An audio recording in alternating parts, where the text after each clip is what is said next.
Hey everyone, welcome back to another dive into the absolute chaos that is human behavior. Tonight, we're exploring some seriously wild Reddit stories that'll make you question everything about the people around you. I've got a streaming community that turned into a predatory operation, a dining companion whose generosity requests masked something sinister, a romantic relationship that collided with workplace connections in the worst possible way, a secret side hustle that came with unexpected financial devastation, and an online gaming world where virtual bonds destroyed real-life commitments. I read these every night, so double-check to see if you are subscribed to get these in your YouTube feed. So, grab your favorite snack and let's jump straight into tonight's collection of human disasters. I need to get this out because I'm still processing what happened, and honestly, writing it down might be the only way I can make sense of how spectacularly I misjudged someone I considered one of my closest friends. My name's irrelevant, but for context, I'm a 32-year-old software developer who got really into streaming about 4 years ago. Nothing huge, but I'd built a decent community on Twitch. Around 1,500 regular viewers, good engagement, the kind of chat where people actually knew each other's names and life stories. It felt like we'd created something genuinely special, a real community, not just random usernames scrolling by. That's where Marcus came in. He started watching my streams maybe 3 years back, and within a few months, he'd become one of those viewers who's just always there. Every single stream, active in chat, helpful with new people, breaking up arguments before they escalated. When I put out a call for moderators, he was the obvious choice. We started talking outside of streams too. Discord calls, occasional texts about games or life stuff. He lived about 6 hours away, so we never met in person, but I genuinely considered him a good friend. Marcus was 41, worked some vague IT job he never talked much about, divorced with a teenage daughter he saw every other weekend. He always seemed a bit lonely, which made sense given his circumstances, and I think that's why he invested so much time in the community. It gave him connection, purpose, something to look forward to. At least, that's what I told myself. The community loved him. He ran events, organized game nights for viewers, created inside jokes that became part of our stream culture. When people had problems, technical issues, or personal stuff they wanted to vent about, Marcus was there with advice or just a listening ear. He became the heart of the community in a lot of ways, more connected to individual viewers than I was. About 8 months ago, I noticed something odd. We had this viewer, Sarah, who joined maybe 6 months prior, early 20s, dealing with some mental health struggles she was open about, living alone, working retail. She was sweet, always positive despite clearly going through it, and the community kind of adopted her as someone to support and encourage. Marcus was particularly attentive to her, which seemed nice at first, checking in when she missed streams, making sure she felt included, that sort of thing. Then Sarah donated $500 during one stream. Now, donations aren't uncommon, but $500 from someone who'd mentioned struggling to make rent? That pinged something in my brain. I messaged her privately after the stream, thanked her, but also gently said she didn't need to donate, especially if money was tight. She said it was fine, that she wanted to support the community, that Marcus had helped her through a really rough patch, and this was her way of giving back. The way she phrased it, Marcus had helped her, not the community or you, struck me as slightly off, but I brushed it aside. Marcus was a good dude helping someone in need. That's what communities do, right? Over the next few months, I started noticing patterns I'd been blind to before. Sarah wasn't the only one. There was James, a college kid dealing with family estrangement. There was Patricia, a 40-something going through a divorce. There was Dev, struggling with unemployment and depression. All of them had Marcus as their particular champion in the community. All of them had donated significant amounts of money relative to their situations, and all of them talked about Marcus like he'd personally saved their lives. I told myself I was being paranoid, that I was somehow jealous of the connections Marcus had formed, when that should be exactly what I wanted from my community. But the feeling wouldn't go away, this nagging sense that something was off about the whole dynamic. The real discovery happened almost by accident. I was streaming late one night, around 2 in the morning, when my internet crashed. Completely dead. Middle of a game, stream cut off instantly. I spent 20 minutes resetting the router, cursing my ISP, the usual routine. When I finally got back online, I logged into Discord to let people know what happened. That's when I saw it. Marcus was in a voice channel with Sarah, just the two of them. At 2 in the morning on a Wednesday, I almost didn't think anything of it. People hang out in Discord calls all the time. But something made me check the channel history, and I realized they'd been in there for 3 hours. And it wasn't the first time. I went back through the logs, and there were dozens of these private voice calls. Marcus and Sarah, Marcus and James, Marcus and Patricia, Marcus and Dev. Hours and hours of private conversations I'd never known about. I felt sick, but I still wasn't sure what I was sick about. There was no rule against mods having private conversations with community members. That's how friendships form.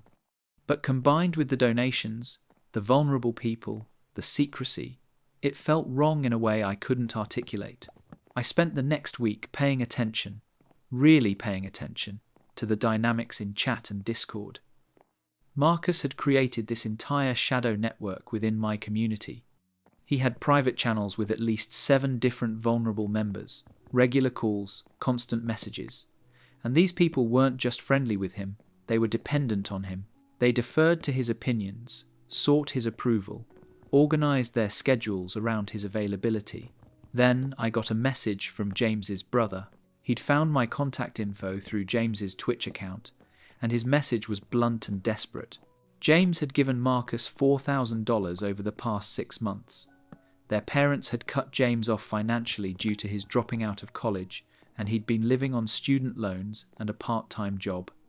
That $4,000 was literally all the money James had, including what was supposed to pay for his next semester. The brother had found out because James asked to borrow money, and when pressed about what happened to his own funds, James broke down and admitted he'd been helping Marcus through a temporary financial crisis that Marcus had confided in him about. Marcus's daughter supposedly needed emergency medical treatment not covered by insurance. Marcus was going to lose his house. Marcus needed help. And James, who'd been saved from his own dark thoughts by Marcus's support, felt obligated to help back. Except none of it was true. I confronted Marcus immediately, sent him the brother's message, and demanded an explanation. His response came 3 hours later, and it was a masterclass in manipulation. He didn't deny taking James's money. Instead, he reframed it. James had offered to help. Marcus had been embarrassed but eventually accepted because he was truly desperate. He'd planned to pay it all back. He was ashamed I'd found out this way. He'd wanted to handle it privately. But what about the others? What about Sarah's $500, Patricia's repeated donations, Dev's contributions? Marcus's story shifted. Those were legitimate donations to me, to the stream. He'd never asked for them. If people chose to donate after he'd supported them emotionally, that was their choice. He couldn't control that. I didn't believe him, but I didn't have proof. So, I did something I'm not entirely proud of but don't regret. I reached out to every person I suspected Marcus had privately cultivated relationships with, 8 people in total. I explained what I'd learned about James and asked if they'd had similar experiences. 6 of them had given Marcus money directly, amounts ranging from $200 to $3,000. Every single one had been told a different sob story. Marcus's daughter's medical bills, Marcus's car breaking down, Marcus's ex-wife demanding extra child support, Marcus losing his job, Marcus needing to cover unexpected home repairs. The stories were tailored to each person's personality and circumstances, carefully calibrated to inspire maximum sympathy without seeming outrageous. The total amount, as far as I could verify, was around $17,000 taken from 8 vulnerable people over the course of 2.5 years. And that was just what people admitted to or remembered clearly. But here's the thing that still messes with my head. Marcus genuinely had helped these people. Sarah wasn't lying when she said he'd talked her through suicidal thoughts. Patricia credited him with giving her the strength to leave her abusive marriage. Dev said Marcus's daily check-ins were the only thing that kept him applying to jobs. James's brother, even as he was furious about the money, admitted that Marcus probably saved James's life by being there during his darkest period. Marcus had provided real emotional support, formed genuine connections, actually improved these people's lives in meaningful ways. And then he'd monetized their gratitude and vulnerability. The confrontation, when it finally happened over a Discord call with several of the affected people present, was surreal. Marcus started with denial, then shifted to minimization, and finally landed on a kind of twisted justification. He'd needed the money. His life was falling apart. These people wanted to help him, and their donations were voluntary. He'd given them something valuable, his time, his emotional support, his friendship, and they'd chosen to reciprocate. Where was the betrayal in that? When someone pointed out that his sob stories were lies, he said the emotional truth behind them was real. He was struggling, just not in those specific ways. The details didn't matter. The need was genuine. It was like arguing with someone who'd rewritten reality itself to cast themselves as both victim and hero simultaneously. I banned him from the stream and all associated Discord servers immediately. I made a public statement to the community, vague enough to protect people's privacy, but clear enough to explain why Marcus was gone. I offered to help anyone who wanted to pursue legal action, though most people declined, either out of embarrassment or because they couldn't afford a lawyer for what would be difficult cases to prove. The community fractured after that. Some people didn't believe Marcus could have done what he was accused of, or they felt the accusers were exaggerating, or they thought I'd overreacted by banning him. Others felt betrayed, not just by Marcus, but by the entire community for enabling him. Several long-time viewers left. The vibe changed from supportive and tight-knit to suspicious and fragile. I still stream, but it's different now. I'm different now. I second-guess every mod decision, every private conversation, every community bond that forms. I implemented new rules about soliciting money, about mod conduct, about transparency. But the rules feel like closing the barn door after the horses have stampeded through, trampling the crops and half the countryside on their way out. Marcus never faced real consequences. He deleted all his social media, disappeared from every online space we shared. A few months later, someone found him moderating for a different streamer under a new name, already cozy with that community's vulnerable members. I reached out to that streamer to warn them, but they didn't believe me, said I seemed like a drama starter trying to cause problems for their community. Maybe they'll figure it out eventually. Maybe they won't. Maybe Marcus learned to be more careful. Maybe he's out there right now, collecting new sob stories to tell new victims, providing genuine support while calculating the eventual return on his emotional investment. The thing that haunts me most isn't the money or even the betrayal. It's that Marcus was actually good at helping people. He had a genuine talent for emotional support, for making people feel heard and valued. In another universe, where he'd kept it pure, where he hadn't exploited what he built, he could have been exactly what those people needed, without the darkness underneath. But he couldn't keep his hands out of their wallets, couldn't resist weaponizing their gratitude. I don't trust online friendships the same way anymore. I don't trust my own judgment about people's motives. Every kind gesture now comes with a question mark. Every emotional vulnerability, potentially a calculation. Marcus didn't just steal money from those 8 people. He stole something from all of us. The ability to believe that someone caring about you doesn't come with a hidden price tag. That's the end of that story. Sometimes the cruelest betrayals come wrapped in genuine kindness, making it almost impossible to see the knife until it's already embedded in your back. This next one is about how the smallest financial boundaries can reveal the biggest character flaws. I'm a 29-year-old woman working in marketing, and until about 6 months ago, I thought I had a really solid friend group. We'd all met through various channels over the past 5 years, work connections, mutual friends, hobby groups, and eventually coalesced into this core group of 7 people who did everything together.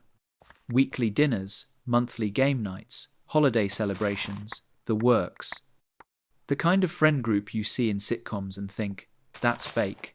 Real adult friendships aren't that consistent. One of those 7 was Natalie, 31, worked in some kind of consulting role she described differently every time someone asked, always fashionably dressed, perpetually single and loving it, seemingly doing well for herself. She was fun, energetic, the person who always knew about the newest restaurant or coolest event. She pushed us out of our comfort zones in good ways, introduced us to new experiences, made life feel less routine. She also never had her wallet. Not literally, of course. She had a wallet. She had credit cards. She had money for her own shopping trips, her own vacations, her own expensive hobbies. But when it came time to split the check at group dinners, suddenly she'd left her wallet in her other purse, or her card wasn't working, or she'd forgotten to stop by the ATM, or some other excuse that meant someone else covered her portion. "I'll pay you back Friday," she'd say, and we'd nod because $50 wasn't worth making a scene over. And besides, it happens to everyone occasionally, right? Except with Natalie, it wasn't occasional. It was every single time. At first, I didn't track it. None of us did, really. We all made decent money, and covering an extra $50 or $60 here and there wasn't going to break anyone. It felt petty to keep a running tally, like we were nickel and diming a friend instead of just being generous with people we cared about. But after maybe the 10th group dinner, where Natalie once again didn't have her payment method available, I started keeping track. Not obsessively, just mental notes. Group dinner at the Italian place. Natalie needs someone to cover her $85 portion. Wine bar night. Natalie's card gets declined. I cover her $60 tab. Brunch. Natalie forgot her wallet entirely. Splits her $55 between 2 other people. Over the course of 3 months, I personally covered for Natalie 6 times, totaling $420. She'd paid me back exactly $0. I mentioned it to another friend, Carmen, who immediately said, "Oh, thank God someone else noticed." Turned out, Carmen had been tracking too. She was in for $615 over 5 months.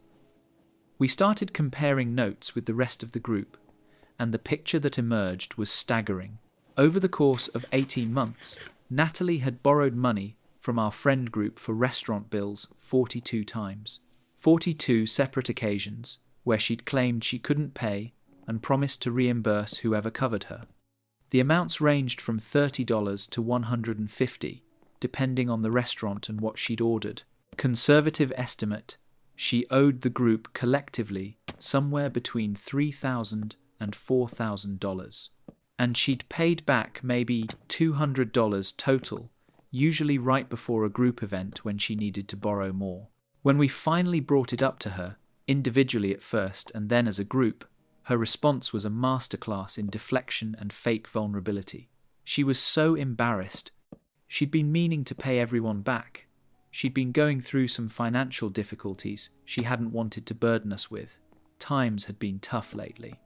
She'd get everyone their money back as soon as her next bonus came through. She was mortified that we'd felt the need to track it like this. Didn't we trust her? The guilt trip was impressive, but we held firm. We suggested she could start paying people back in installments. Even just $50 a month would show good faith. She agreed enthusiastically, seemed genuinely apologetic, promised to start immediately. She paid Carmen $50 the next week, and then nothing. For 2 months, complete silence on the repayment front, but she still showed up to group events and still somehow never had money for her portion of the bill. That's when I decided to do some digging, and what I found broke something fundamental in how I understood both Natalie and the nature of our friendship. Her Instagram told one story: frequent luxury purchases, expensive brunches at trendy spots we'd never been to together, weekend trips to wine country, designer accessories, concert tickets to shows that cost hundreds of dollars. She was living a lifestyle well beyond what any of us could afford, documenting it constantly, and somehow still claiming poverty when it came time to split a dinner check with friends. But it was her Venmo that really destroyed any remaining sympathy I had. See, Venmo transactions are public by default unless you specifically make them private, and Natalie either didn't know or didn't care. Her transaction history was a roadmap of exactly where all her money was going and where it wasn't going. Payments to high-end boutiques, payments to luxury salons, payments to expensive restaurants, not the ones she went to with us, fancier ones. Payments to hotels in San Francisco, Los Angeles, Miami, and woven throughout all of it, requests for money. Not from our friend group, these were from other people, presumably other friend groups or co-workers or family members. Dozens of requests, all with jovial messages. For dinner last night, drinks on Friday, brunch tab, covering your Uber. She was running the same scam on multiple groups of people. We weren't special. We were just one income stream in a larger grift. When I showed the others, the emotional responses varied. Carmen was angry, wanted to pursue legal action, or at least public shaming. James, who'd covered Natalie more than anyone else at nearly $800, went quiet and hasn't really been the same since. Taylor tried to rationalize it, suggesting maybe Natalie had a shopping addiction or some other underlying issue that deserved compassion rather than judgment. I was just tired of being used, tired of the excuses, tired of the cognitive dissonance between knowing I'd been scammed and still having fond memories of times we'd shared. We confronted her as a group, presented the evidence, told her she was no longer welcome at group events until she'd repaid what she owed. Her reaction was somehow both predictable and shocking. First, she cried. Then she got angry. Then she accused us of being cruel, of not understanding how hard things were for her, of betraying her trust by investigating her finances. She claimed the Instagram posts were misleading, that most of those things were gifts or work-related. She said the Venmo history was private and we had no right to look at it. She said we were bad friends for making such a big deal about money instead of just being there for each other. The sheer audacity of it was almost impressive. She'd systematically stolen thousands of dollars from people who'd been nothing but generous and patient with her. And somehow, we were the villains for finally saying enough. She paid back $300 total in small installments over the next month, and then stopped responding to messages entirely. Eventually, we found out through mutual acquaintances that she'd moved to a different city, presumably to start fresh with a new group of people who didn't know her pattern yet. The friend group never recovered, not because of the money itself, but because of what the situation revealed about all of us. We'd all noticed the pattern. We'd all felt used. But instead of addressing it early, when it would have been an awkward conversation but salvageable, we'd let it fester until it became this massive betrayal that poisoned everything. We'd chosen temporary social comfort over honest communication, and in doing so, we'd enabled Natalie to dig herself deeper while digging into our wallets. Some people felt stupid for not seeing it sooner. Others felt guilty for not speaking up. A few felt angry at the group for not believing them when they'd tried to raise concerns. The trust that had held us together, the assumption that we all had each other's backs, had been eroded by the realization that we'd all been silently watching each other get ripped off rather than risk social awkwardness. We still see each other occasionally, but it's different now. Forced, careful. Everyone pays their own tab immediately, sometimes obsessively over-explaining their payment method or showing their confirmation. The generosity that used to flow naturally between us, covering for each other when someone was short or treating each other spontaneously, has been replaced by a rigid fairness that feels more like a business transaction than friendship. I saw Natalie's Instagram recently. She hasn't blocked any of us, apparently unconcerned with our opinion of her. She's got a new friend group in her new city. They look happy. They go to nice restaurants. I wonder how long until they notice she never seems to have her wallet. That's the end of that story. The smallest betrayals can reveal the deepest character flaws, and sometimes the cost of learning someone's true nature is measured in dollars you'll never get back. This story starts at the worst possible moment and works backward from there because that's how my brain's been processing it. Like watching a car crash in reverse until you see the moment someone first decided to cut the brake lines. I'm 35, been working as a project manager at a mid-sized tech company for 6 years. Good job, solid team. The kind of work environment where people actually like each other, not just tolerate each other for 8 hours a day. My girlfriend, Rachel, I'd been with for 3 years. Lived together for the past year and a half, talking about marriage, about buying a house, about the whole future thing that seems terrifying and exciting at the same time. The company organised a team-building weekend at a rented lake house. 15 people, including spouses and partners who wanted to come. Rachel said she had a work thing and couldn't make it, which was fine. My co-worker Derek brought his wife. My manager brought her husband. Pretty casual, lots of drinking, barbecue, the kind of bonding that happens when you take people out of fluorescent office lighting and put them near water. Derek's wife, Angela, got drunk Saturday night. Not sloppy drunk, but loose enough to lose her social filter.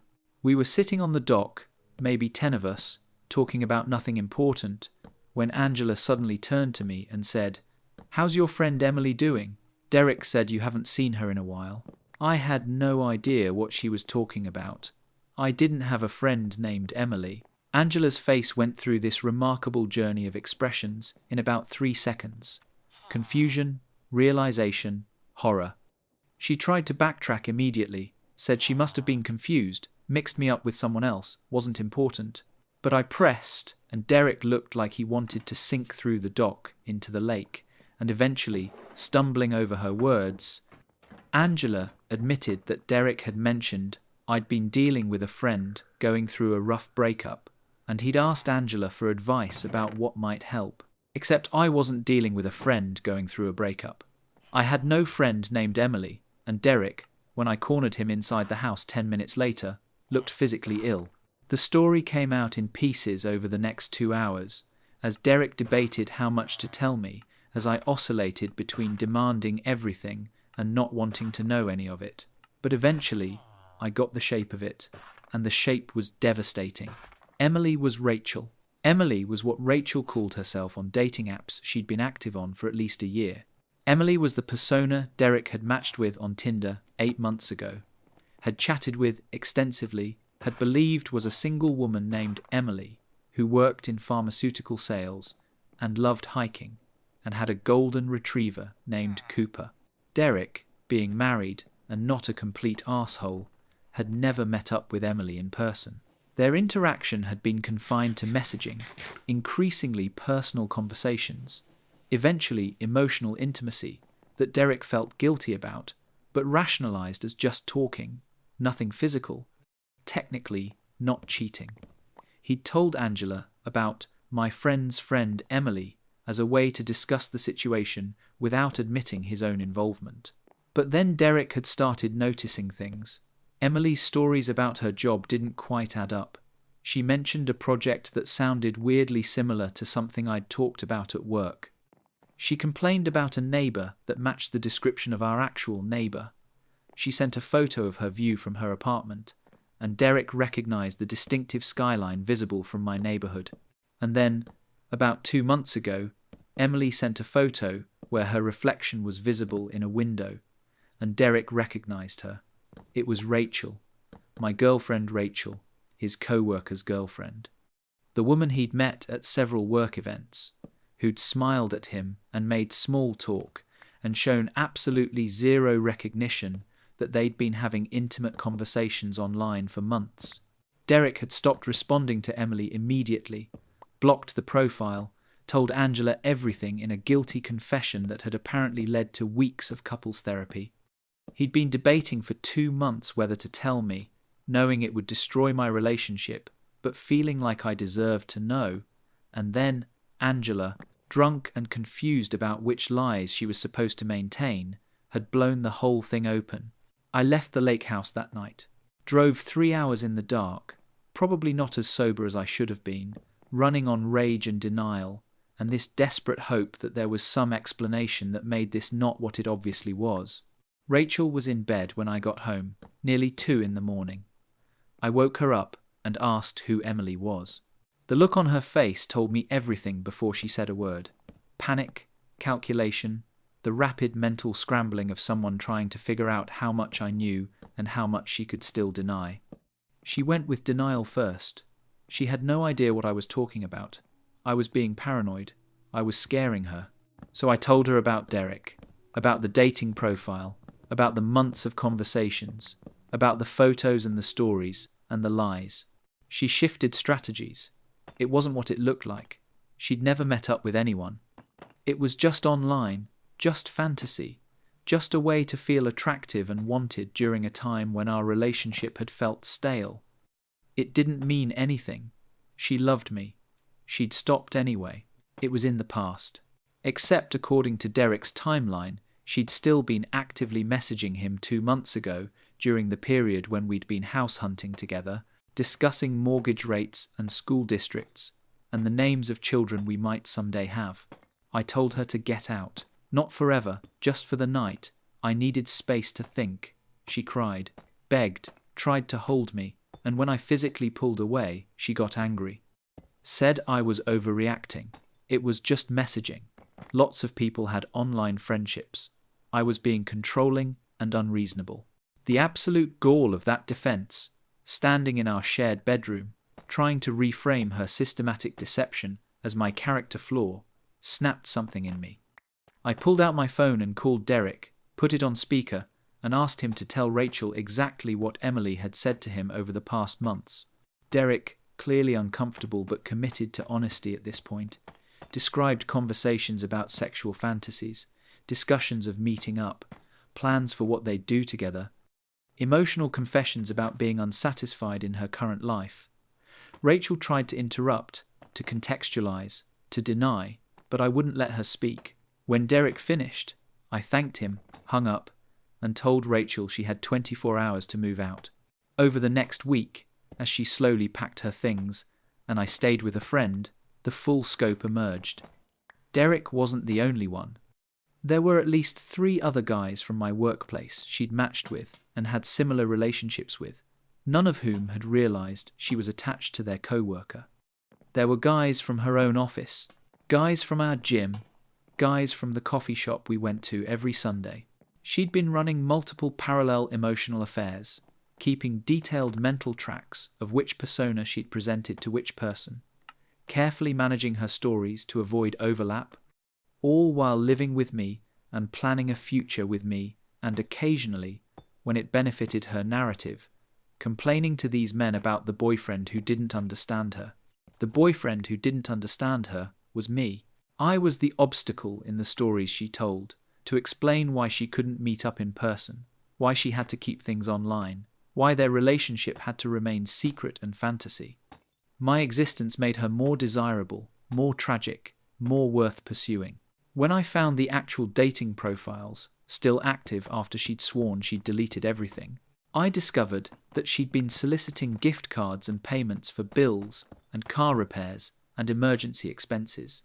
Not prostitution exactly, more like financial manipulation of men who thought they were helping a woman they cared about.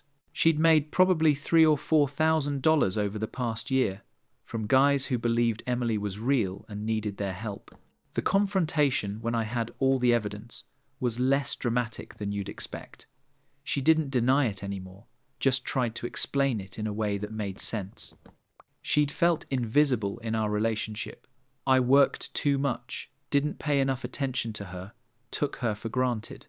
The attention from other men filled a void. The money helped, since she'd been trying to save for things I didn't prioritize. She'd never physically cheated, which in her mind meant she hadn't really betrayed me. I told her that deliberately deceiving multiple people while using our relationship as a plot device in her fantasy scenarios was absolutely betrayal, and the financial component made it fraud. She called me dramatic. I told her to finish packing and leave her keys on the counter. The aftermath has been weird. Several guys from my office now know that they'd been catfished by my ex-girlfriend, which makes every work interaction vaguely humiliating. Derek and I have this strange bond now, two guys who got played by the same person in different ways. My manager knows enough of the situation to be concerned about workplace drama, but not enough to do anything official about it. Rachel moved in with a friend, then apparently started dating someone new within a month. Some guy she'd probably been cultivating online during all of this. I found out because she's still friends with some of my Facebook contacts, and her relationship status update came through my feed like a deliberate fuck you. I'm doing okay, I guess. Some days are better than others. I don't trust easily anymore. I analyze social media profiles like I'm a detective instead of just a guy trying to meet someone. I wonder if every woman I talk to is real or performing. I question whether 3 years of my life were genuine or just another role she was playing until she got bored with the script. The worst part isn't the betrayal itself. It's that she didn't seem to understand why I was so hurt. In her mind, since nothing physical happened, no real boundaries were crossed. The emotional intimacy she shared with strangers, the financial manipulation, the use of our relationship as storytelling material, none of that registered as wrong to her. She wasn't sorry she'd done it. She was sorry she'd been caught. That's what I can't get past. Not that she lied, but that she genuinely believes the lies didn't matter. That's the end of that story. Sometimes you discover that the person you thought you knew best is actually a carefully constructed performance, and the woman behind the curtain is a stranger you never would have chosen to let into your life. So this story is going to sound fake, and honestly, I'm still processing it enough that it feels fake to me too, but I need to write it down before my brain tries to rewrite history into something less absurd. I'm a 31-year-old woman, software engineer, been with my boyfriend Marcus for 2 years. We met through mutual friends, moved in together after about 10 months. Normal relationship progression. He's a graphic designer, works mostly from home, good guy as far as I could tell. Attractive, funny, thoughtful, all the boxes checked. The kind of relationship where my friends would say things like, "You guys are so good together," and I'd agree and mean it. The discovery happened in the most mundane possible way. I was looking for our shared credit card statement because I needed to return something and couldn't find my receipt. Marcus was out. I had permission to access our shared documents. We weren't one of those couples who hid stuff from each other, or so I thought, and I pulled up our credit card account online. And there it was, a charge for $5,999 to a company called Premium Content Services, LLC. $6,000 on our shared card for something I'd never heard of and absolutely hadn't approved. I called Marcus immediately. My tone was more confused than angry at that point, assuming there'd been fraud or some kind of mistake. He didn't answer. I texted. No response. I waited 3 hours, getting progressively more worried and more suspicious, until he finally walked in with takeout for dinner, like nothing was wrong. When I asked about the charge, his face did this thing I'd never seen before. This shuddering, like someone closing blinds in an emergency. He said he'd explain later, after dinner. I said I'd prefer an explanation immediately. He said he needed to figure out how to word it. I said, the truth usually doesn't require rehearsal. Eventually, he told me that Premium Content Services was a payment processor for an OnlyFans subscription tier, top tier, $6,000 for some kind of exclusive content package with a specific creator he'd been following for about 8 months. I sat there trying to process that information. $6,000 for porn on our shared credit card without telling me. He tried to explain. It wasn't just porn, it was a connection. This woman, Scarlett something, she interacted with him directly. Custom content, personalized messages. She made him feel seen and appreciated in ways he'd been missing. The relationship, and yes, he called it a relationship, had gotten more intense over time. The $6,000 was for a year-long platinum membership that included video calls and priority messaging. I asked if he'd lost his entire mind. He said I wouldn't understand. I asked him to help me understand how spending $6,000 on parasocial interaction with a sex worker without telling your live-in girlfriend was something I should be understanding about. He said I was being judgmental and sex work negative. The absolute audacity of trying to make me the bad guy in this scenario was almost impressive. But here's where it gets weirder, because of course it does. I demanded access to the account, to the messages, to whatever this relationship was. He refused at first, said it was private, said I was violating his boundaries. I told him that spending $6,000 of our shared money already violated every boundary we'd ever established, so he could show me the account or pack his stuff. He showed me the account, and what I found there wasn't just porn consumption, it was full-on delusion. Marcus had been messaging this woman multiple times a day, every day, for 8 months. Long confessional messages about his life, his feelings, his relationship with me. She responded with what were obviously template messages, individualized, just enough to feel personal. That sounds so hard, Marcus. You deserve someone who appreciates you. I love how thoughtful you are. She's lucky to have you, even if she doesn't see it. He'd sent her photos of us together, asking if she thought I was pretty, if we looked happy, if our relationship seemed healthy. She'd responded with vague encouragement while subtly undermining. You both look great, though you seem a little stressed in this one. Is everything okay? He'd told her about our fights, our sex life, our future plans. Things I thought were private between us had been shared with a stranger who was literally financially incentivized to keep him engaged and spending. And the spending. Oh, God, the spending. The $6,000 charge wasn't a one-time thing. It was the biggest single charge, but there were months of smaller charges before it. Custom videos at $200 each, private photo sets at $100, priority messaging at $50 per month, custom audio messages at $75, video calls at $300 per session. I went back through our credit card history for the full 8 months. Marcus had spent over $14,000 on this woman.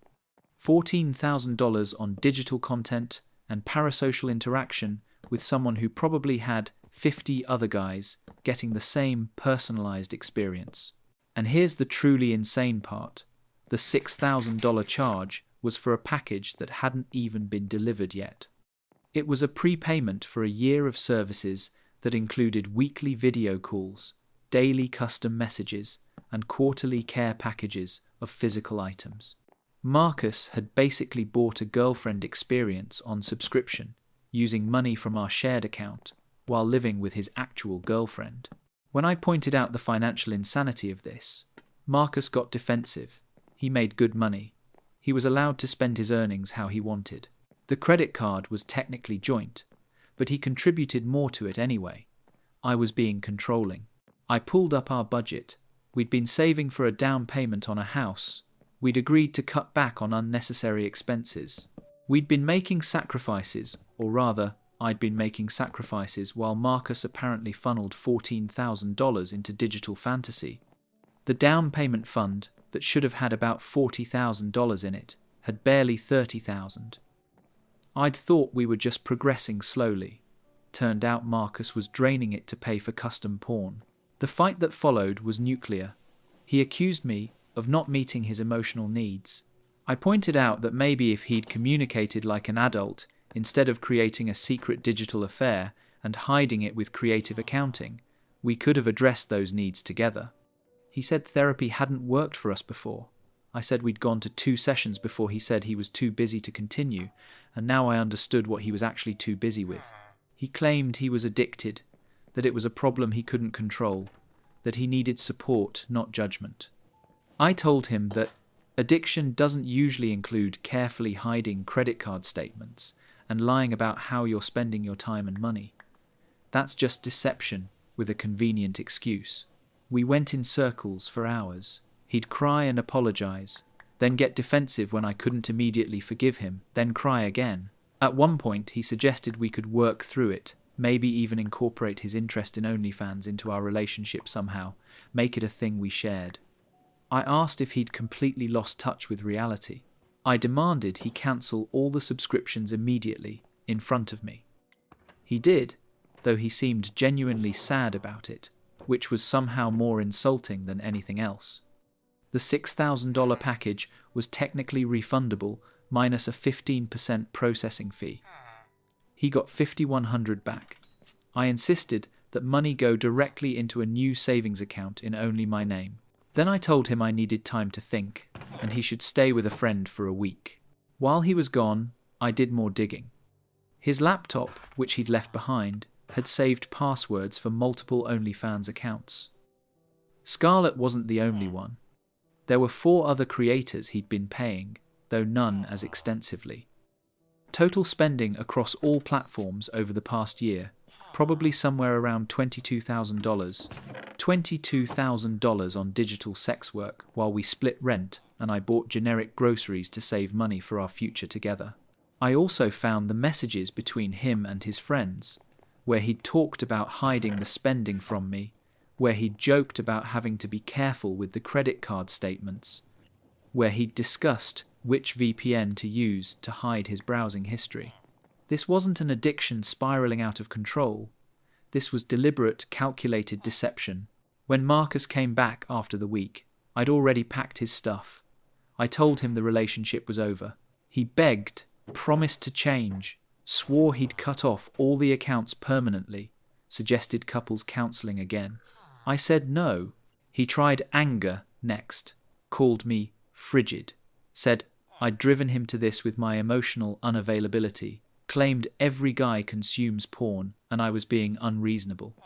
I pointed out that most guys don't spend the equivalent of a new car on it while lying to their partners. He moved out within 3 days.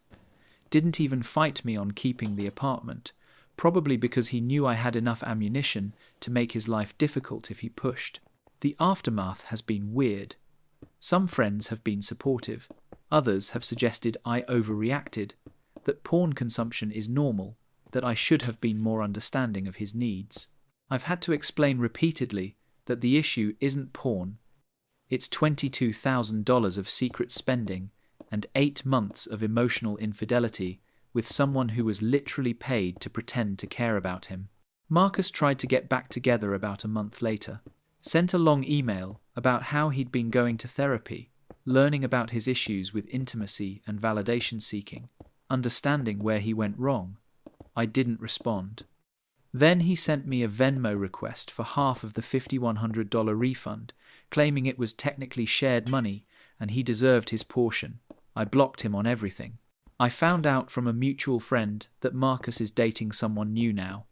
I hope he told her about his OnlyFans habit. I doubt he did. The thing that bothers me most isn't even the money, though that's significant enough. It's that he was living this entire parallel emotional life that I knew nothing about.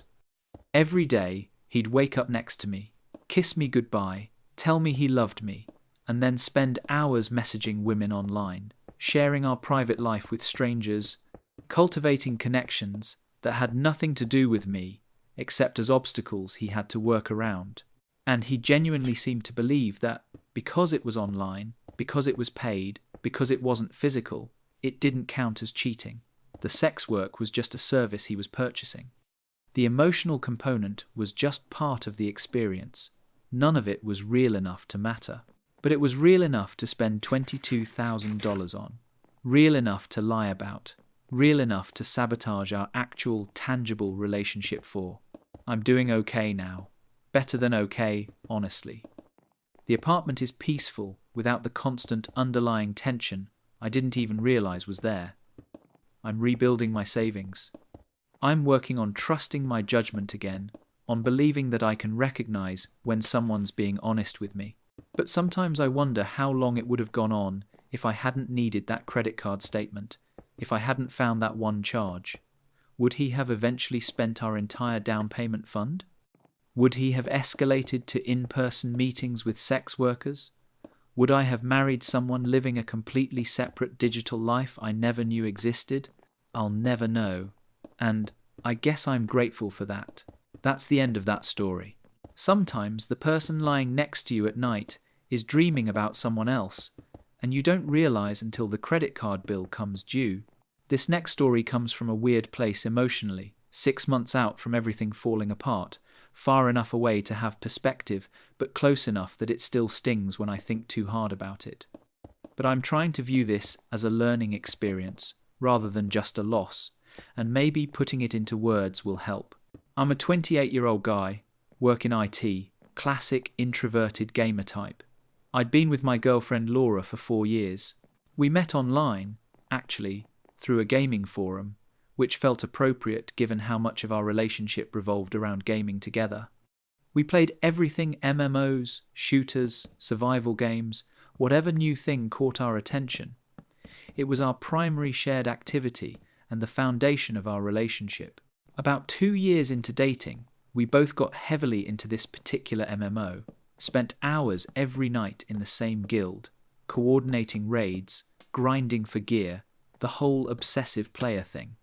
The guild became like a second friend group for us. About 30 active members, half a dozen who we talk to constantly, voice chat during gameplay, Discord messages throughout the day. It was immersive in the way gaming communities can be when they click, where the line between playing a game and having actual friendships gets blurry. Laura was particularly close with our guild leader, a guy named Kieran. He was good at the game, charismatic in that specific way gamers can be when they're confident but not overbearing, had that voice thing where he sounded older and more mature than he probably was. Laura and Kieran would often duo queue together when I wasn't available, run dungeons as a pair, coordinate strategies for the guild. It seemed fine. I was friends with him too. We'd joke around in voice chat, collaborate on raid planning, send each other memes, normal guild dynamics. Looking back, the signs were obvious, but when you're living it, everything seems justifiable. Laura started spending more time online with Kieran than with me, even when I was available to play. She'd tell me she'd already committed to helping him with something, or that they were in the middle of a quest line and didn't want to stop. She started laughing differently in voice chat when Kieran was around, this flirty edge I'd never heard directed at me in-game. She'd mentioned things Kieran had told her in private messages, conversations I wasn't part of. Inside jokes developed between them that excluded me. When I'd try to make plans for us to do something together in-game, she'd sometimes say she'd rather include Kieran because he needed help with whatever content we were doing. The worst part was how gradually it happened. No single moment screamed, emotional affair. It was just a slow drift. Laura's attention and energy flowing more and more toward Kieran, while I convinced myself I was being insecure and jealous over a friendship in a video game. The crisis point came about 6 months ago. Laura had been distant for weeks, barely talking to me when we weren't playing, spending every evening logged in before I even got home from work, staying up late after I went to bed. She was always tired, always distracted, always halfway somewhere else mentally. I finally asked her directly if something was going on with Kieran. Just asked, calmly, prepared for her to either laugh it off or admit there was something to discuss. She got immediately defensive. Said I was being paranoid and controlling. Said I was trying to isolate her from her friends. Said it was disturbing that I felt threatened by a friendship in a video game. The gaslighting might have worked if I hadn't done something I'm not proud of but don't regret. I checked our Discord server logs. As an officer in the guild, I technically had access to private message channels and DM logs that Laura didn't know were visible to moderators. Massive invasion of privacy, absolutely. But I was desperate to understand what was happening. What I found was worse than I'd imagined. Laura and Kieran had been having explicitly romantic conversations for at least 4 months. Not just flirting, actual romantic confessions, discussions of feelings, intimate conversations about their connection and what it meant. Kieran had told her he was falling in love with her. Laura had said she felt the same way. They'd talked about what it would be like to meet in person, whether their connection would translate to real life, whether they could build something together. They'd discussed me.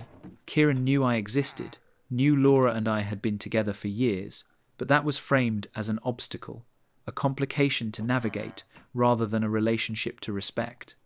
Laura had described me as someone she cared about but wasn't in love with anymore, someone she felt obligated to stay with but who didn't understand her the way Kieran did. Reading those messages felt like being disemboweled. Every conversation we'd had over the past months recontextualized. Every time she'd chosen to play with Kieran instead of me, she'd been choosing him romantically, not just as a gaming partner. Every private joke, every late-night session, every moment of her laughing in voice chat, it had all been part of this parallel relationship I'd been oblivious to. They'd even talked about me in demeaning ways. Laura had complained about my habits, my interests, things I'd thought were private between us.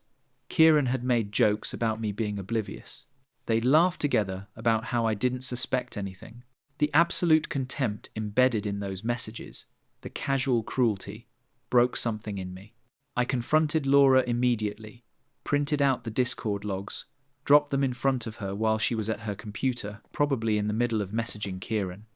She went through the predictable cycle: denial, anger that I'd invaded her privacy, minimization that it was just a game and didn't mean anything, tears and apologies when she realized I wasn't buying any of it. She tried to explain. Kieran understood her gaming passion in ways I didn't. I'd been distant lately, more focused on work than on us. The connection with Kieran had just developed naturally. She hadn't meant for it to happen. It was just emotional support that had gotten confused with something else. She loved me. She wanted to make it work. She'd cut off contact with Kieran completely. I told her it was over. I wasn't interested in being someone's backup plan while they explored emotional affairs in video games. I wasn't interested in couples counseling to fix a relationship she'd already abandoned in every way that mattered. I wasn't interested in hearing more explanations about how her betrayal was actually somehow my fault for not being sufficiently engaged or understanding. She tried guilt. What about our 4 years together? What about the apartment we'd just signed a new lease for? What about all the friends we'd made as a couple? Was I really going to throw all of that away over messages in a game? I told her that she'd already thrown it away months ago when she'd decided to start a relationship with someone else. The fact that it was digital didn't make it less real. The emotional intimacy she'd shared with Kieran, the time and energy she'd invested in that connection, the future she'd imagined with him, all of that was emotional bandwidth and commitment she'd stolen from us. Laura moved out within 2 weeks. I kept the apartment, kept our cat, lost most of our mutual friends who didn't want to take sides or who thought I was overreacting. I quit the guild, obviously, which meant losing access to a community I'd been part of for 2 years and friendships that had mattered to me. I found out later that Laura and Kieran met up in person about a month after she moved out. He lived across the country, but he flew out to visit her, and they tried to make a relationship work in real life. According to mutual acquaintances, it fizzled after a few weeks. Turned out that chemistry in voice chat and chemistry in person are different things, and when you remove the fantasy elements of a gaming environment, sometimes there's not much substance left. Laura tried to reach out about 3 months after everything ended. Said she'd made a mistake, that she understood now what she'd lost, that she wanted to try again. I didn't respond. She sent a few more messages, each one progressively more desperate, eventually admitting that trying to build something real with Kieran had made her realize how good she'd had it with me. I still didn't respond. Whatever we'd had was gone, eroded over months of her choosing someone else while letting me believe we still had a future together. You can't rebuild from that kind of foundation failure. I'm doing better now. I still game, though I'm more careful about online relationships, more aware of the blurry boundaries between digital interaction and emotional intimacy. I'm working on connecting with people in meet space, as awkward as that is for someone who's spent most of his social life mediated through screens. The thing I'm still processing is how easy it was for Laura to compartmentalize. In her mind, because it happened in a game, it wasn't real cheating. The emotional affair was just connection and friendship that got misunderstood. The romantic confessions were just exploring feelings in a safe environment. None of it counted because it wasn't physical. wasn't happening in the same reality as our relationship. But it was real enough to destroy what we had. Real enough that she invested hours every day in someone else while neglecting me. Real enough that she shared intimate thoughts and feelings with Kieran that she'd stopped sharing with me. Real enough that she made plans for a future that didn't include me. The hardest lesson has been accepting that betrayal doesn't require physical presence. You can be cheated on by someone who never touches another person, who never goes on a date, who never breaks any traditional rules of monogamy. Emotional infidelity through a screen is still infidelity. The pixelated nature of the affair doesn't make it less damaging. I hope Laura learned something from how it all fell apart with Kieran. I hope she tells future partners about her history, about how she handles emotional connections online. I hope she's more careful about the boundaries between gaming friendships and romantic relationships. But honestly, I doubt it. People who can justify emotional affairs to themselves once tend to justify them again. The specific platform might change, but the pattern stays the same.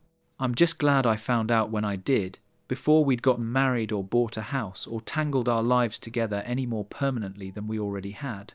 I'm glad I didn't spend another year making excuses for her distance while she deepened her connection with someone else. And I'm glad I trusted my gut when something felt off, even though she tried to convince me I was being paranoid and controlling. Sometimes paranoia is just pattern recognition, and sometimes the uncomfortable truth you suspect is exactly as bad as you fear. That's the end of that story. Digital spaces create new ways to betray trust, and just because a relationship exists in a game doesn't mean the damage it causes isn't real. Our next story is about someone who learned that academic environments can breed the worst kind of backstabbing. I spent 3 years in a graduate program for computational biology, and I thought I'd found my people.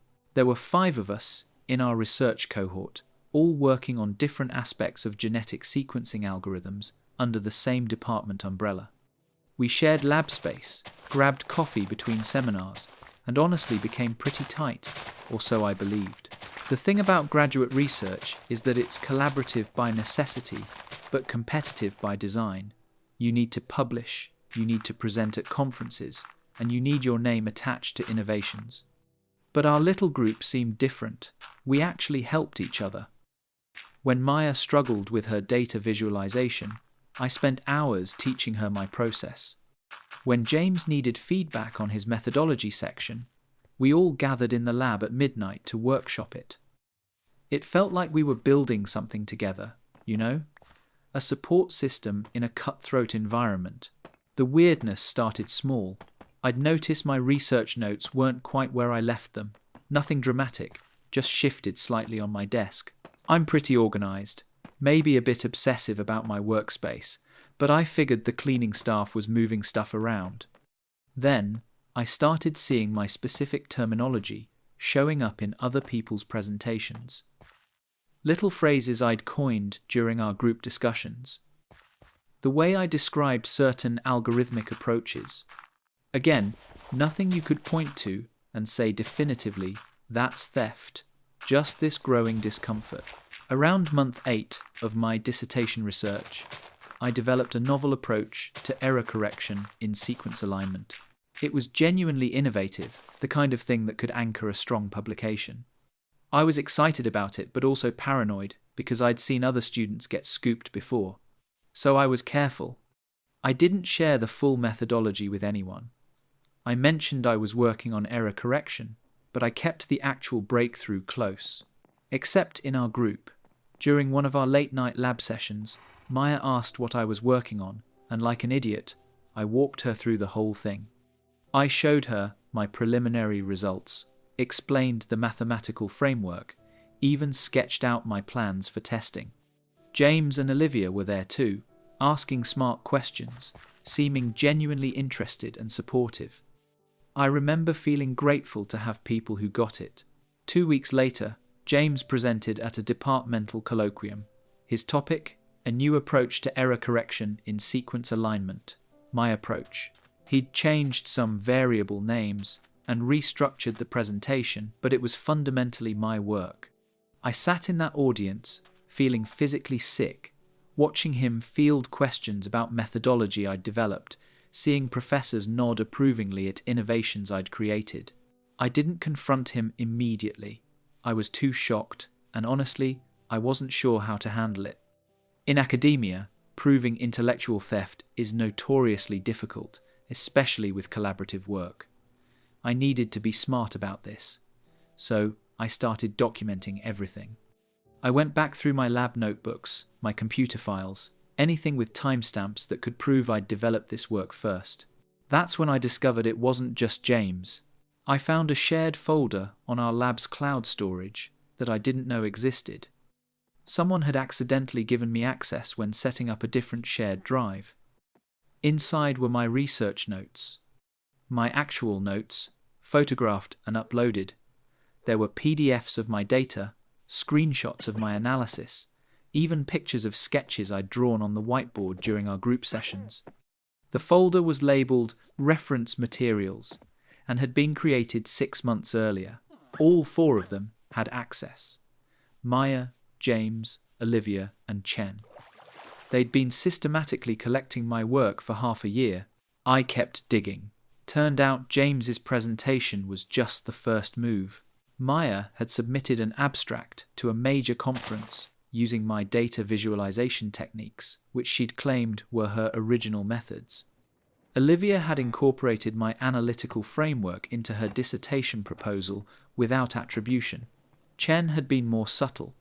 He was applying for postdoc positions, and his application materials referenced collaborative development of methodologies that I'd actually created alone. The scope of it made me dizzy. These weren't crimes of opportunity. This was organized. They'd created a system to harvest my work and distribute it among themselves, probably thinking that if they each took different pieces, it would be harder to prove any single theft. And they were probably right. Any one instance could be explained away as parallel thinking or collaborative confusion, but all of it together? That was conspiracy. I scheduled a meeting with my dissertation advisor, Professor Richards.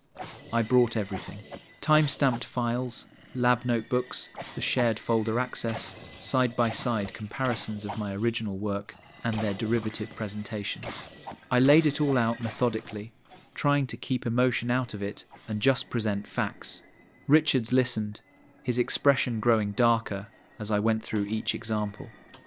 When I finished, he was quiet for a long moment. Then he asked if I'd confronted any of them directly. I said no, that I wanted to understand the full situation first. He nodded slowly and told me to give him 24 hours.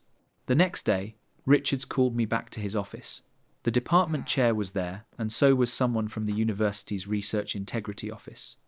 Apparently, this wasn't the first time concerns had been raised about this group. Another student from the previous year had noticed similar patterns, but hadn't pursued it because he'd graduated and moved on. But he'd left notes with Richards, warning him to watch for issues. They launched a formal investigation. It took 3 months, and it was brutal. Every piece of work from all 5 of us got scrutinized. The investigators interviewed other students, reviewed lab access logs, examined every file and email, and shared document. My 4 colleagues denied everything at first, claiming it was all collaborative work and misunderstanding. But the evidence was overwhelming, especially once the investigators recovered, deleted files, and found email chains between the 4 of them, explicitly discussing how to utilize my methodologies without direct attribution. James got expelled. His presentation had been too blatant, too clearly my work presented as his own. Maya's conference abstract was withdrawn, and she received a formal academic integrity violation that went on her permanent record. She ended up leaving the program voluntarily. Olivia was allowed to continue, but had to completely rewrite her dissertation proposal under strict oversight. Chen kept his head down and somehow managed to finish, but his postdoc offers evaporated once word spread through the professional network. Here's the thing that still bothers me. During the investigation, I had to sit through mediation sessions with each of them, and not one of them showed actual remorse. They were sorry they got caught. They were upset about consequences, but they genuinely seemed to believe they'd done nothing wrong. Maya actually said to me, "We were helping each other. That's what collaboration means." As if systematically stealing my work and passing it off as their own was just aggressive networking. The aftermath was weird. I finished my dissertation without a cohort, working essentially alone for my final year. It was isolating, but also clarifying. I learned to protect my work, to document obsessively, to never mistake friendships for professional relationships in competitive environments. My work ended up being strong enough that I got good postdoc offers despite the drama. In fact, some people in the field specifically sought me out because word had spread that I'd been vindicated in a research theft case. Apparently, that kind of integrity matters to some people. I'm at a good institution now, doing work I'm proud of, but I don't collaborate the same way anymore. I'm careful, maybe overly so. I have colleagues I respect and even like, but I don't share preliminary results. I don't sketch methodologies on whiteboards during casual conversations. I learned that lesson the hardest way possible. The wildest part? About a year after everything went down, Chen reached out. He wanted to apologize, he said. Wanted to clear the air. I agreed to meet him, curious what he'd say. We met at a coffee shop near campus, and he spent 20 minutes trying to justify what they'd done. Talking about pressure, about competition, about how he felt like I was advancing faster and it wasn't fair. Like my work ethic and my ideas were somehow an injustice to him. I didn't argue. I just listened, and then I left. Some people will never understand that stealing is stealing, regardless of how you frame it in your head. That's the end of that story. Trust in professional settings is complicated, but there's a clear line between collaboration and theft that some people choose to ignore.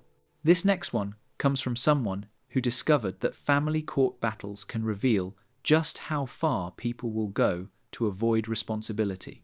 I had my daughter Emma when I was 23. Her father, Kyle, and I were never married, barely together honestly, but I thought we'd figure out co-parenting. I was young and optimistic and really stupid about a lot of things.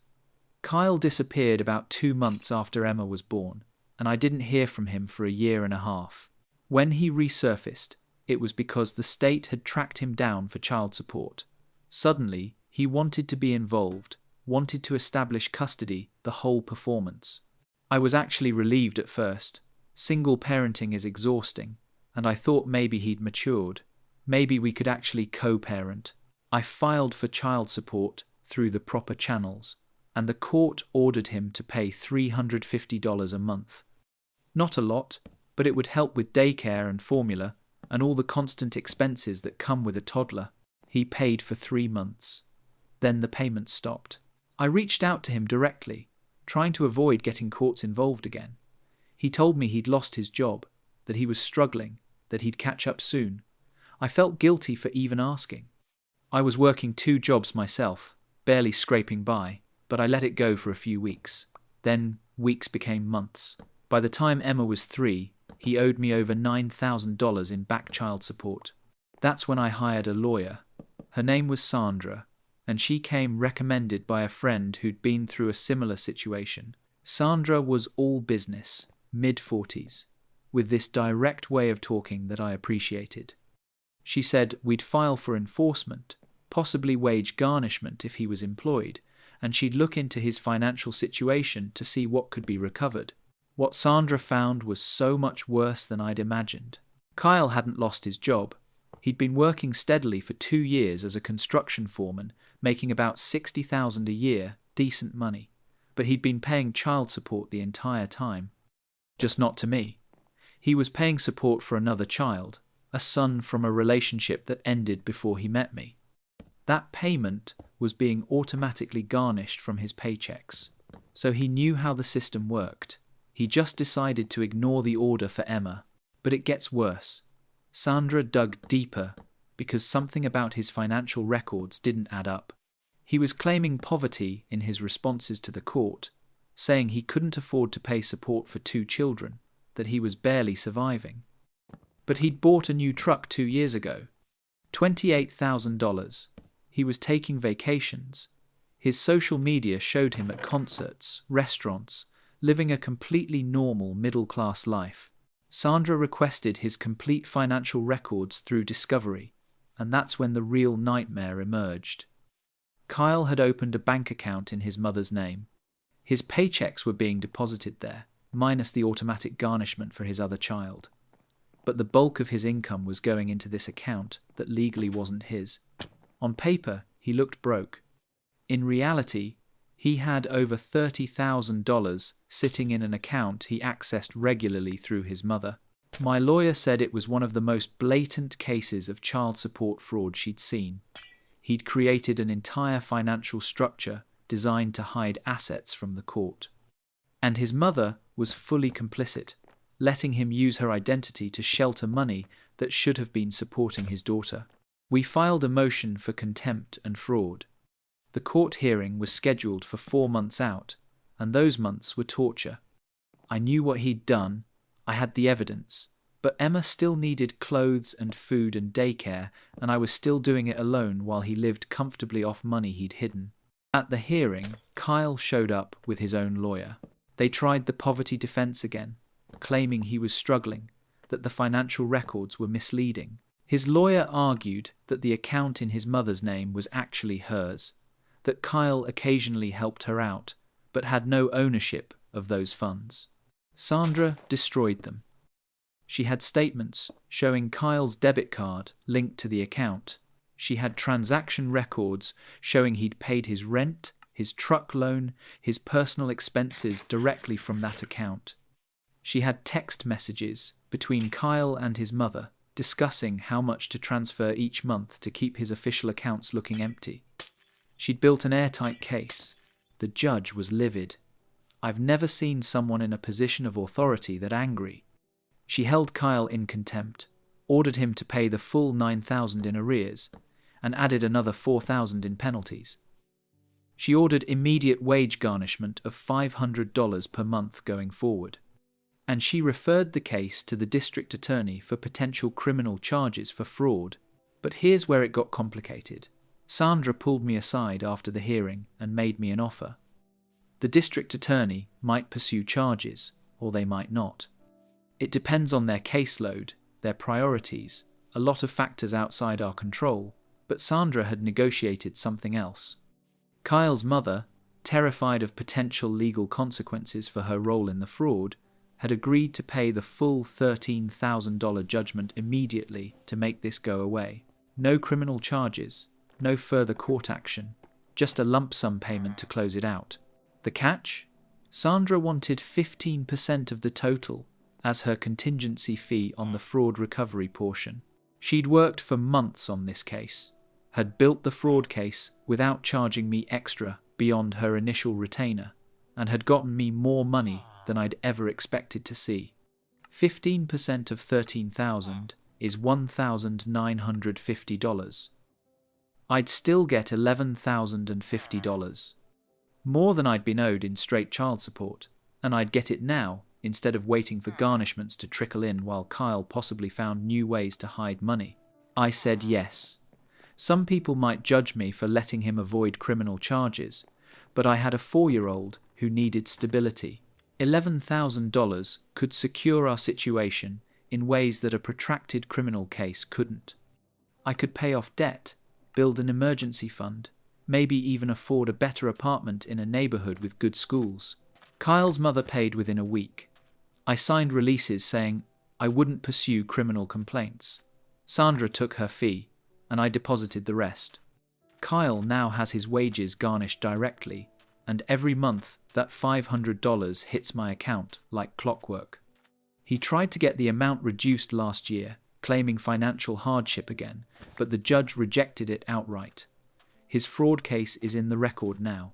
He's marked as dishonest, and that follows him. I don't have contact with him outside of the court-ordered payment system.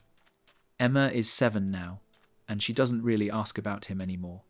His supervised visitation rights lapsed because he never actually showed up for visits. Turns out, he only wanted to be involved when he thought it would help him avoid paying.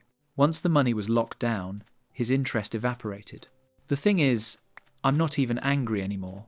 I was, for a long time, furious at him for abandoning his daughter, furious at his mother for helping him steal from Emma, but mostly, I'm just tired. Tired of people who create children and then do Olympic-level gymnastics to avoid responsibility for them. Sandra saved us. Not just financially, although that was huge, but emotionally too. She believed me when I said something was wrong. She did the work to prove it. She fought for us in a system that often fails mothers and children. That 15% fee was worth every penny, because she fundamentally changed our trajectory. I still have most of that money. I use some for immediate needs, but the rest is in a high-yield savings account for Emma. For college, for emergencies, for whatever she needs. Money her father tried to deny her, but that she got anyway, because sometimes, just sometimes, people get caught and have to face consequences. That's the end of that story. Sometimes the system actually works, but only when you find the right person to navigate it with you. This next one is about learning that stolen ideas can sometimes fuel the best revenge. I met Marcus during our junior year of college. We were both business majors, both obsessed with startups and entrepreneurship, both convinced we'd be the next big success story. We became fast friends, spending hours in coffee shops, mapping out business models, analyzing market gaps, debating strategy. It was the kind of friendship that felt effortless and electric, built on shared ambition and genuine respect. Senior year, I had an idea. I'd been noticing how difficult it was for small venue owners to manage bookings for local musicians and artists. There were big platforms for major venues, but nothing streamlined for the small local bar or coffee shop that wanted to host live music but didn't have staff to coordinate it. I envisioned an app that would connect venue owners with local artists, handle scheduling, payments, promotion, all in one place. The more I developed the concept, the more excited I got. This could genuinely fill a need. I told Marcus everything. We spent 2 months refining the idea together. He helped me research the market, identify potential competitors, develop revenue models. We mapped out a minimum viable product, discussed funding strategies, even started sketching user interface designs. I asked him if he wanted to be a co-founder, but he declined. Said he had other projects in mind, that he wanted to pursue different opportunities after graduation, but he was enthusiastic about helping me develop it, claimed he was just being a supportive friend. After graduation, I moved back home to save money while I built the app. Marcus moved to the city, about 2 hours away, and got a job at a tech startup. We stayed in touch, texting regularly, occasional video calls where I'd update him on my progress. He always seemed interested, always asked detailed questions about my development timeline, my funding search, my target launch date. 8 months after graduation, I was maybe 6 weeks from launching a beta version. I'd taught myself enough coding to build a functional prototype, had connected with a few venues willing to test it, and was preparing my pitch for angel investors. I was exhausted but exhilarated. This was actually happening. Then Marcus launched Venue Connect. I found out through social media. He posted about his new venture with photos of a slick interface, descriptions of features, testimonials from early adopting venues. Every single element was from my concept. The matching algorithm, the payment integration system, the promotional tools, even the color scheme matched sketches we'd done together. He'd taken everything we'd discussed and built it while I'd been building mine. I called him immediately, my hands shaking with anger. He answered cheerfully, asked if I'd seen his launch. I asked him what the hell he was doing. There was a pause, and then he said something I'll never forget. He said, "Look, we talked about a lot of ideas. This is just basic market need. Multiple people can have the same observation. That's not theft, that's just entrepreneurship." I pointed out that our sketches matched his interface. That specific features we'd mapped together were identical in his version. He got defensive, said I was being paranoid, that plenty of apps have similar features, that I was upset because he'd executed faster. Then he told me he had investors, a development team, and a marketing budget. He suggested that maybe I should focus on something else because the market wasn't big enough for both of us. I hung up and spent the next 24 hours cycling through rage, devastation, and panic. He was right about one thing: he'd executed faster. His version was polished, funded, ready to scale. Mine was a functional prototype I'd built alone in my childhood bedroom. By traditional metrics, he'd won, but I didn't quit. Instead, I got analytical. I looked at Venue Connect objectively, identified its weaknesses. Marcus had focused on aesthetics and quick growth. His app looked great, but the actual functionality was surface level. The matching algorithm he'd copied from my concept didn't work well in practice because he didn't understand the underlying logic. Venues were signing up, but retention was poor. Artists were complaining about payment delays and lack of support. I pivoted. Instead of trying to compete on polish, I focused on making my app genuinely useful. I spent 2 months talking directly to venue owners and musicians, understanding their pain points, building features that actually solved problems rather than just looking impressive. I made my app less pretty, but significantly more functional, and I priced it aggressively, undercutting Venue Connect by 30% while offering better customer service. My beta launch was small, just 12 venues in 2 cities. But those venues loved it. They started referring other venues. Musicians started requesting their regular spots sign up. I built credibility through word of mouth while Marcus was burning investor money on flashy marketing that couldn't compensate for a mediocre product. 6 months after his launch, I had more active users than Venue Connect, despite his head start and bigger budget. 8 months in, 2 of his investors reached out to me directly, asking if I'd be interested in acquisition talks. Apparently, they'd realized they'd funded the wrong horse and wanted to cut their losses by absorbing my actually functional version. I declined, not out of spite, although that was certainly tempting, but because, by that point, I'd found my own angel investor who believed in what I'd built and how I'd built it. I had momentum, genuine market fit, and a growing reputation for being the service that actually delivered on its promises. Marcus's version started declining about a year after launch. Venues were cancelling subscriptions, artists were leaving negative reviews, and his investors stopped providing follow-up funding. Last I checked, Venue Connect was essentially defunct, a landing page with a contact us form that nobody monitors.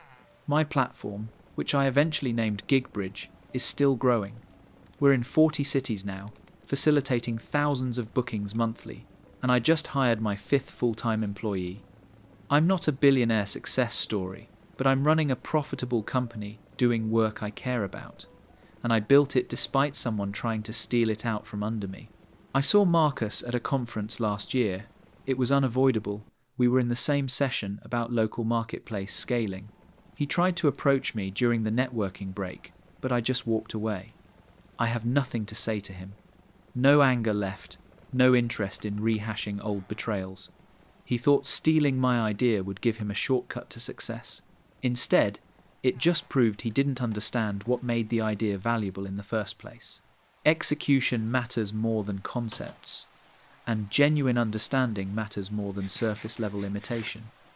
He taught me that lesson, just not in the way he intended. That's the end of that story. Sometimes being betrayed forces you to work harder and smarter than you would have otherwise, and that can be its own form of justice. Our next tale involves someone who learned that lies about political activism can have dangerous real-world consequences. Jenna and I had been dating for about 18 months when this happened. We met through mutual friends, and the relationship felt easy in most ways. We had similar interests, shared values about most things, rarely fought. She was involved in social justice causes, which I respected, even though I wasn't as actively engaged. She'd go to protests, volunteer with community organizations, post extensively on social media about various issues. It was part of who she was, and I admired her commitment.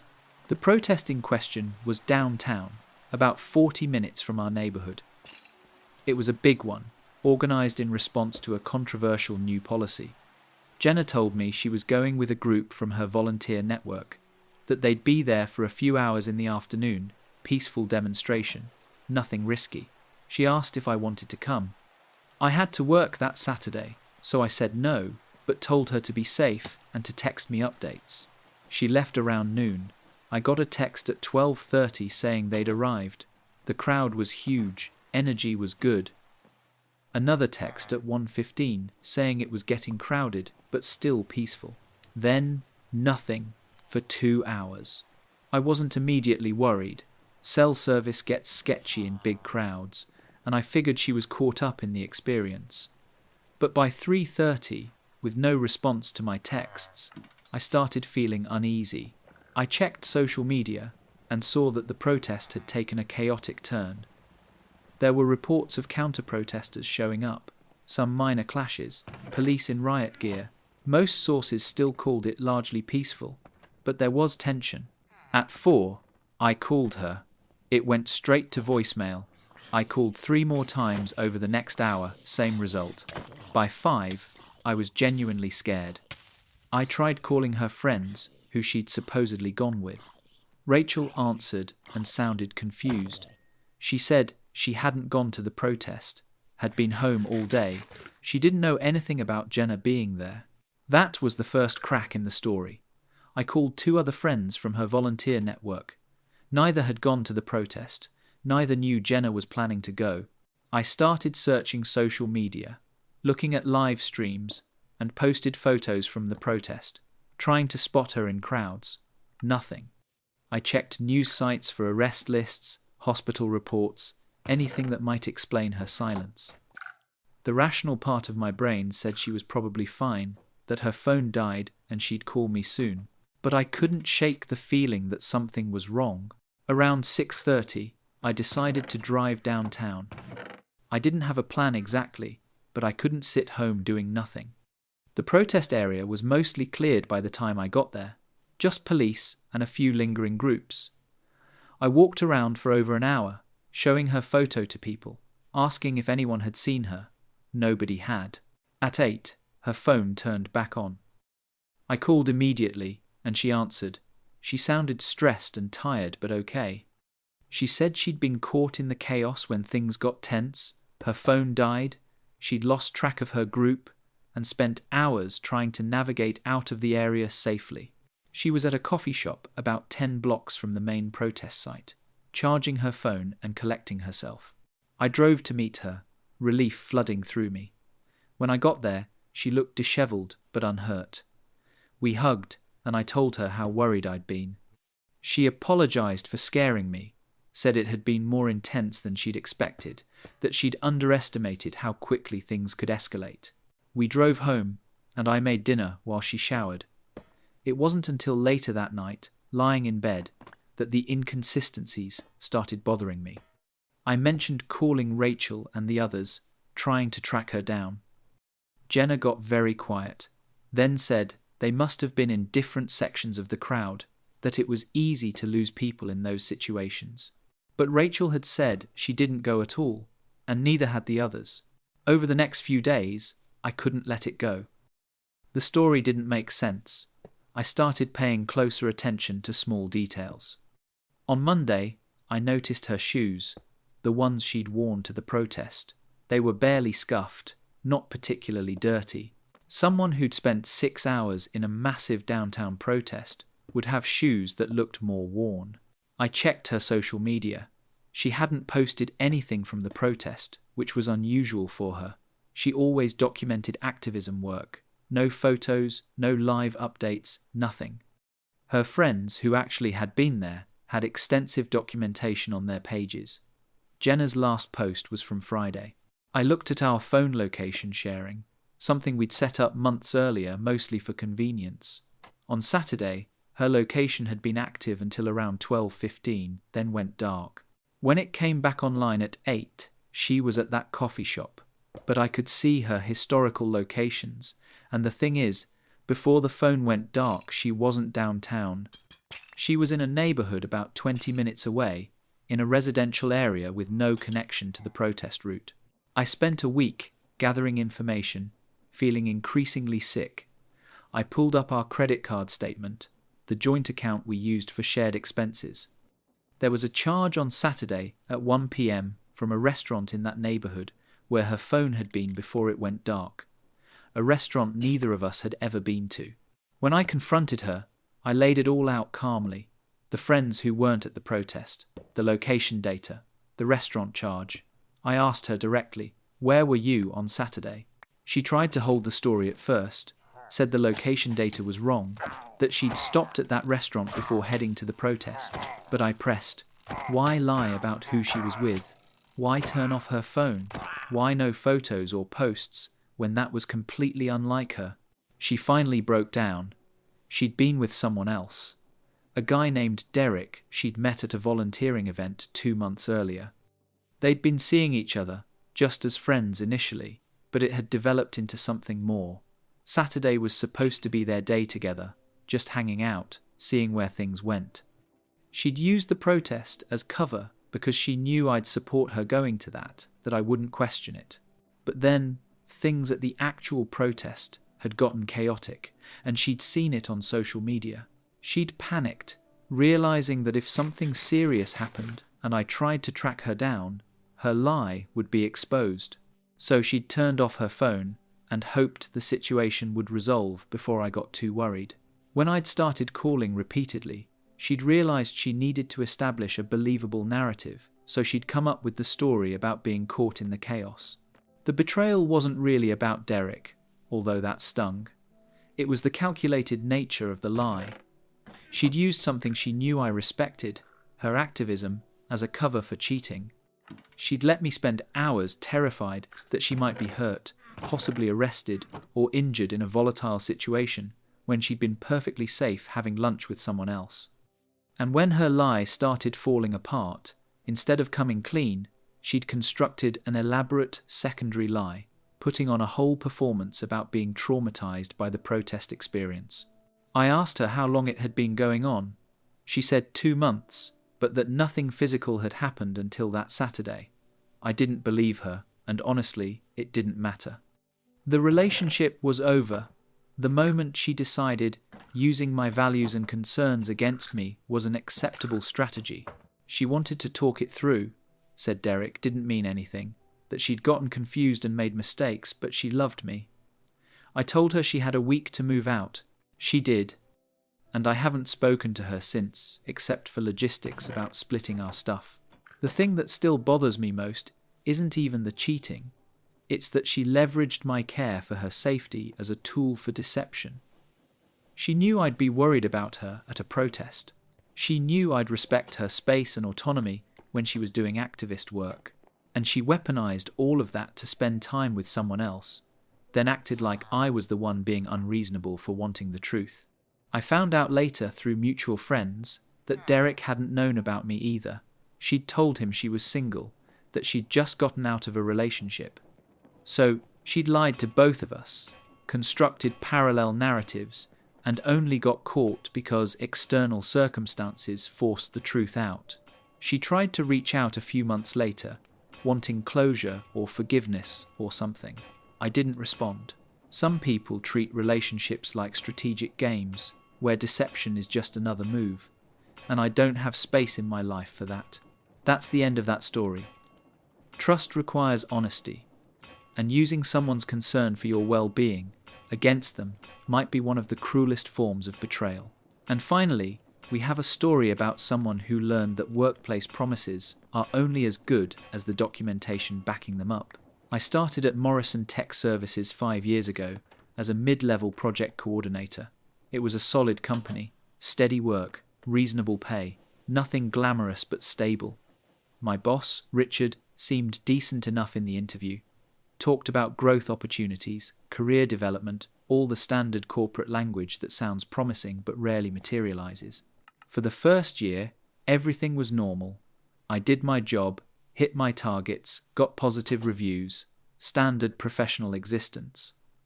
But somewhere around month 15, things shifted. Richard started giving me additional projects. Nothing dramatic at first, just small extras alongside my regular duties. An extra client proposal here, some data analysis there. He'd frame it as opportunities to showcase my skills, to demonstrate my readiness for advancement. I took it all on because that's what you do when you want to move up. You prove yourself. You show you can handle more.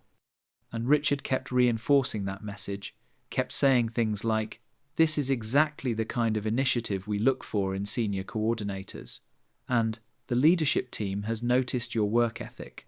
By year 2, I was essentially doing the job of a senior coordinator without the title or pay. I was managing client relationships that should have been Richard's responsibility.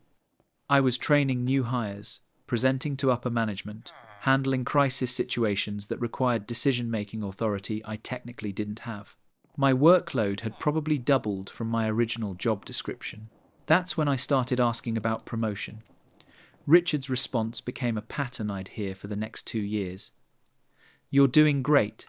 We're building a case for moving you up. These things take time. Keep showing what you can do, and we'll get there." He started being more specific eventually. 6 months, he'd say. "In 6 months, we'll have the budget meeting, and I'll push for your promotion then."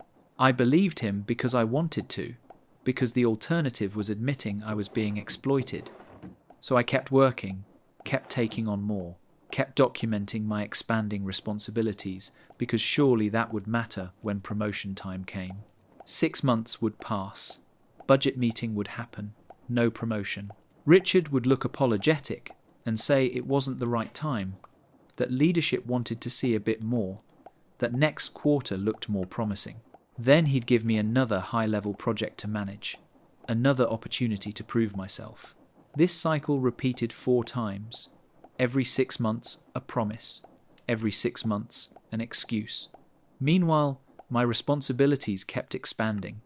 By year 3, I was functionally doing Richard's job while he spent most of his time in vague leadership meetings and long lunches with vendors. I was managing 6 direct reports who all thought I was their supervisor, because for practical purposes, I was.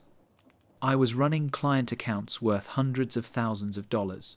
I was representing our department in executive meetings.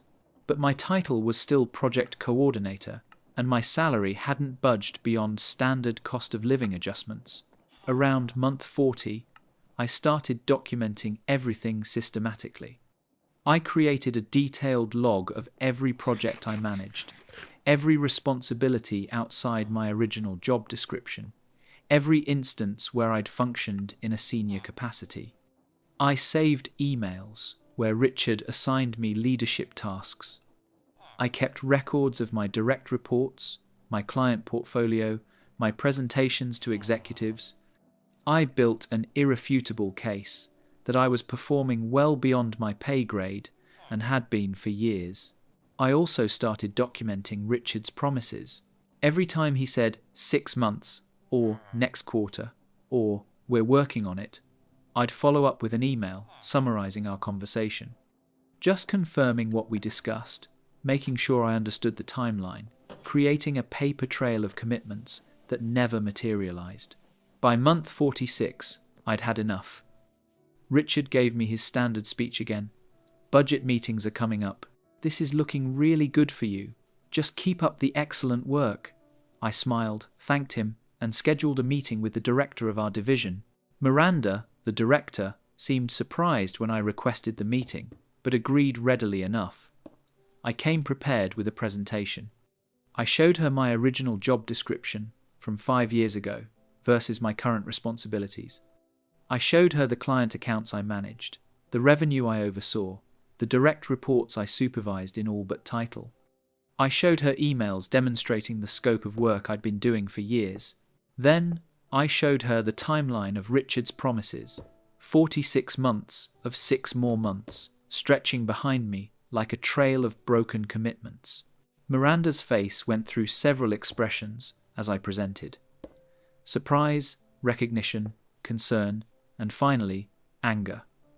She asked if I had copies of everything I'd shown her. I did.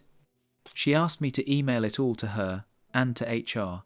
and to keep my meeting with her confidential for now. 2 weeks later, I was called into a meeting with Miranda and the VP of Human Resources. They offered me the senior coordinator position, effective immediately, with a salary adjustment of $18,000 to bring me in line with industry standards for the work I'd actually been doing. They also gave me a $12,000 bonus as partial back pay for the years I'd been underpaid relative to my responsibilities. Then they told me I'd be reporting directly to Miranda going forward. Richard was being moved to a different role with no direct reports. They were careful not to say he was being demoted or punished, all corporate language about restructuring for efficiency. But the message was clear. He'd been abusing his authority, exploiting my work ethic, and taking credit for output I generated while dangling advancement I'd already earned. The restructuring was announced company-wide a week later. Several people reached out, congratulating me on the promotion, saying it was long overdue. A few admitted they'd wondered why I didn't have a senior title already given the work they'd seen me do.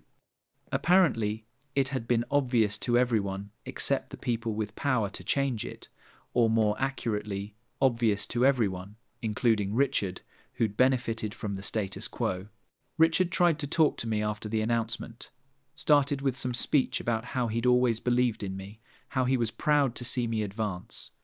I cut him off and told him I had nothing to say to him professionally or personally. He looked hurt, like I was being unfair. The self-deception was impressive. Here's what I learned. Workplace promises without documentation are worthless.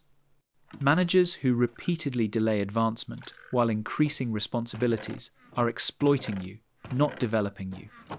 And sometimes, the only way to get what you've earned is to force the issue with evidence that can't be dismissed. I'm still at Morrison, now as a senior manager after another legitimate promotion 2 years ago. Miranda turned out to be an excellent boss, someone who actually values work product and compensates it appropriately. I've built a good team, and I'm careful about how I manage their development. When I promise someone a growth opportunity, I deliver on it, or I explain specifically why circumstances changed. I don't string people along with vague assurances while benefiting from their uncompensated labour.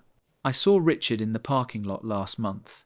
He's left the company now, moved on to some other position where he can hopefully not exploit people. He tried to wave. I pretended not to see him. Some people think being skilled at manipulation makes them good leaders. They're wrong, and eventually reality catches up to them. That's the end of that story. Document everything. Trust your instincts when promises keep evaporating, and don't let anyone convince you that being exploited is the same as being developed. Thanks for sticking around until the end. If you enjoyed these stories, please subscribe for more and comment below which one was your favourite.